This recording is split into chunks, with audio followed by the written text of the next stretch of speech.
golova postada u sastavu Lovre Pejović, Ivan Grgić, Josip Đamonja, Alek Cvinar, Vlako Marčinko, Rud Matičević, Dragan Držanić, Filip Andušan, Igor Šimunović su morali put Dubrovnika.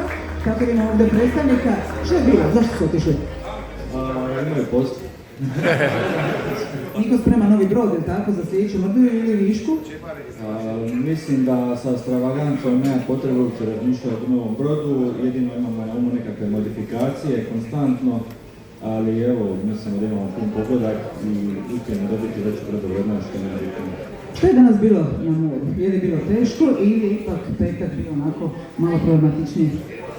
Pa, ja sam bio samo prvi dan s njima, nisam mogao imati posebnog razloga, međutim koliko sam čuo danas su svi sveci ostali na mjestu i niko nije bio puno nervozan.